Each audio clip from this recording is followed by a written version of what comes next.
Right, I'm George Parsonage. I was born in this house behind us, the top right hand window there, that room. I was born in that room.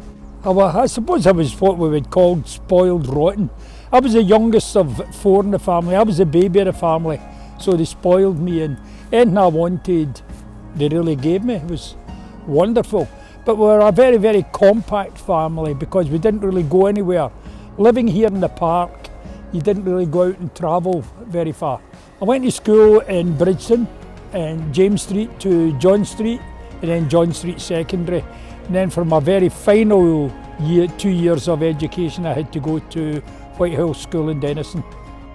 The main thing, when I was a child, I mean, living with your father with a boatyard and everything, since I was able to walk, you just spent all your time down at the boatyard, you know.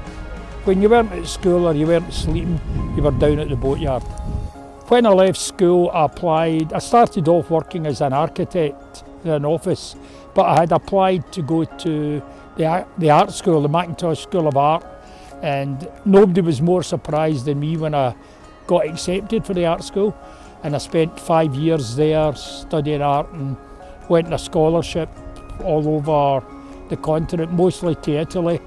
Came back, did teacher training at Jordan Hill, and for many years I was doing school teaching. Yeah, I love a lot of artists. Any art, anybody that's doing anything, I think is wonderful. That's both art-wise, singing-wise. I'm an opera fan. I love opera music, and I don't go any further than Maria Callas.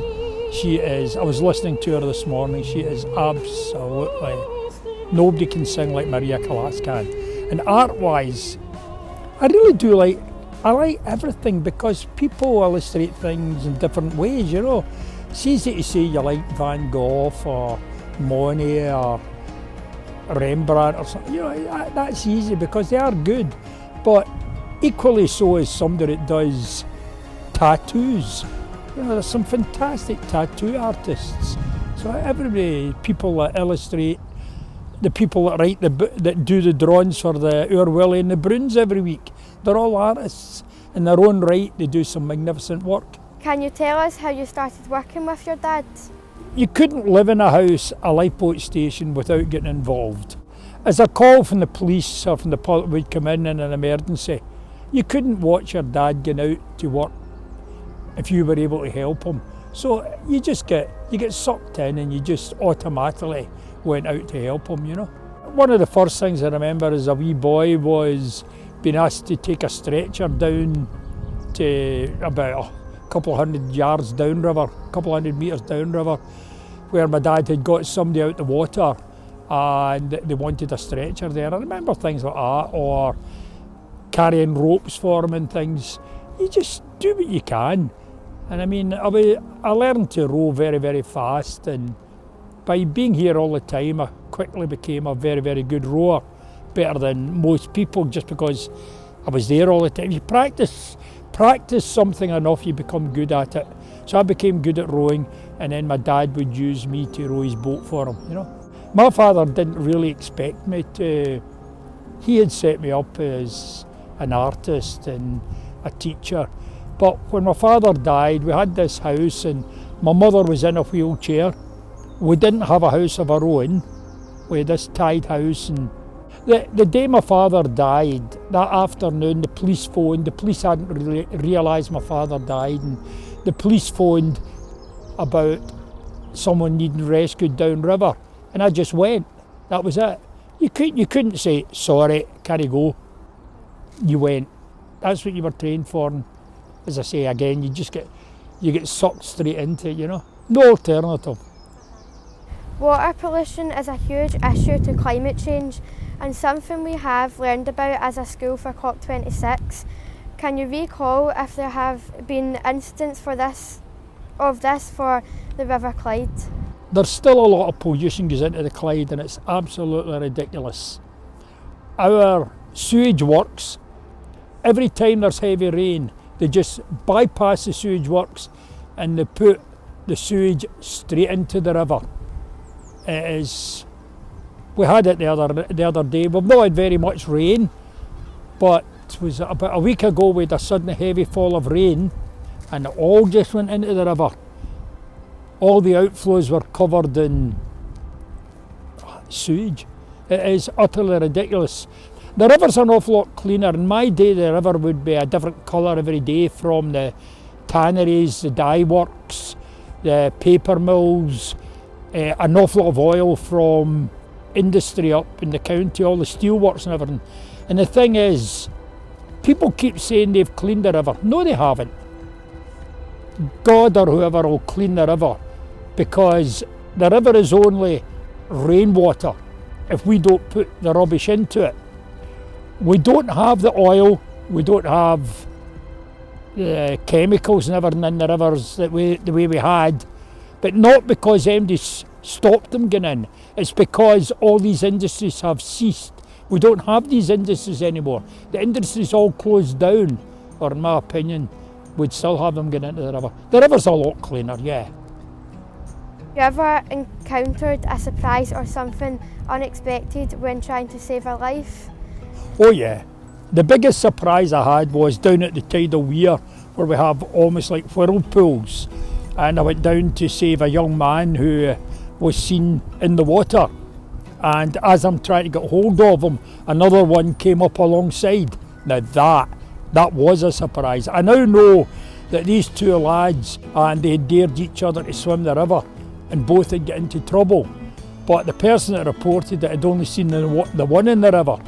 And you must admit, if you're rescuing one and you see another one coming up almost next to you, that's quite a surprise, yeah. I've been asked about saving animals, and yes, I have saved a lot of animals. There's some very amusing ones. There's been horses, deer, a lot of dogs, cats. Cats are very dangerous. When I went out to rescue the cat, I put on a pair of welder's gloves because a cat would rip you to shreds.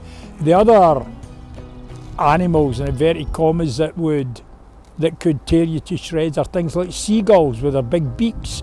You've got to be so careful, and you got a lot of injured birds in the river. A lot of swans get injured, especially during the winter. They get trapped in the ice and things, and they would need rescued. It's been a lot of animals, yeah. What would you say to the people who don't see any danger in water? Some folk will say it's dangerous, some folk won't.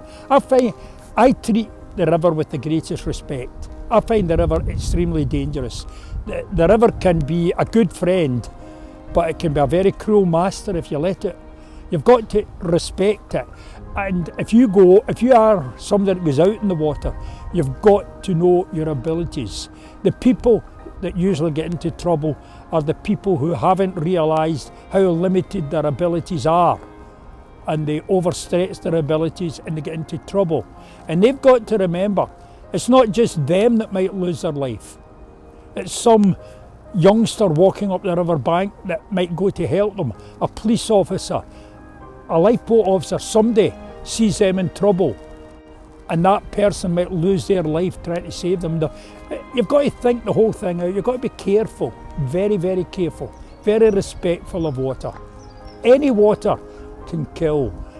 Is there anything you feel that we can do in schools as children to help make the river safe? I would encourage any school that is near a waterway at all should have a life belt and a throw rope in the school, because the teachers, the janitor, someday these good people will run out to try and help. If they can run out carrying a life belt and a throw rope, then they can do a rescue without endangering their own life. They mustn't endanger their own life. And also there's life belt vandalism. You must teach all the youngsters at school never to vandal a life belt. Now I'm not saying it was to do with football fans. It was just a total coincidence that every time there's a big football match on, there's another 20-30 life belts get thrown in the water. Why? Just throw them in. Something to do. Let's throw the life belts in the water. So if school children can encourage, if they can, and as you grow up through life, you yourselves know never to touch safety equipment. I'm George Parsonage. I was born into the Glasgow Humane Society, which is the rescue station on the river, and just anything that the police or the council want done in the river, we do. We try to mostly prevent accidents. As I said, I was born in it. I started helping my dad when I was about 13 or 14. I'm now 78. So I've been around a long time. I've been given a lot of awards, and one of the awards in the last few years claimed that I had rescued close to 2,000 people, but you don't go counting them, you know. It wouldn't be a good thing. Nah, you never become a blue light chaser. Am I talking too much again? Not at all.